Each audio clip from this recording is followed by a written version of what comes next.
பொதுவாகவே வீட்டின் சமையலறை அப்படிங்கிறது பூஜை அறைக்கு நிகராக சுத்தமாக இருக்க வேண்டியது அப்படிங்கிறது நம்ம எல்லாருக்குமே தெரியும்.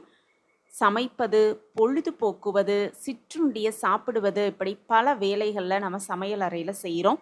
சமையல் அறை பொதுவாக நாள் முழுவதும் நமக்கு விருந்தளிக்கும் ஒரு இடமாகவே சொல்லப்பட்டிருக்கு.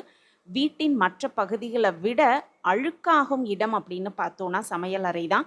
அனைத்து விதமான சுத்தத்தை நம்ம அந்த சமையல் அறையில் செய்தாலும் கூட நொறுக்கு தீனிகள், கசிவுகள், அது மட்டுமல்ல கிரீஸ் இல்லாமல் அதை வைத்திருக்க முடியலை அப்படின்னா நமக்கு கண்டிப்பாக பணம் பற்றாக்குறை, நிதி நெருக்கடி ஏற்படுவதற்கான வாய்ப்பு அதிகமாகவே இருக்குது. அந்த வகையில் தினசரி சமையல் அறைய இரவு நம்ம சுத்தம் செய்துவிட்டு தான் படுக்கணும் அப்படிங்கிறது உண்மை.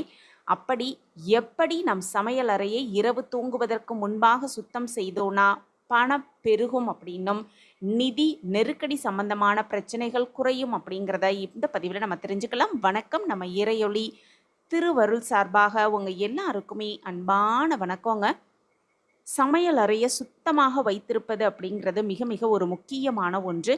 ஒரு நாளைக்கு ஒன்றோ அல்லது 2 முறை தரையை துடைத்து வைக்க வேண்டும் அப்படின்னு சொல்லுவாங்க. அதே போல் கவுண்டர் டாப்பை துடைத்து நல்லா சுத்தபத்தமாக வைத்திருக்க வேண்டும் அப்படின்னும், பயன்படுத்திய பாத்திரங்களை கழுவ வேண்டும் அப்படின்னும் நிறைய விஷயங்கள்ல இதில் இருக்குது. எல்லாவற்றையும் நம்மளே செய்யணும் அப்படிங்கிற அவசியம் கிடையாது. வீட்டில் உள்ள மற்ற குடும்ப உறுப்பினர்கள் எல்லாருமே சேர்ந்து அதை சுத்தமாக வைத்திருக்கிறது அப்படிங்கிறது முக்கியமான ஒரு விஷயமா சொல்லப்பட்டிருக்கு. அதே போல் சமைத்த பிறகு சுத்தம் செய்யும் திட்டம் அப்படிங்கிறது வீட்டில் உள்ள எல்லாருக்குமே முக்கியமான ஒரு விஷயம். கண்டிப்பாக இரவு தூங்குவதற்கு முன்பாக அந்த சமையல் அறை சுத்தம் அப்படிங்கிறது ரொம்பவே முக்கியமான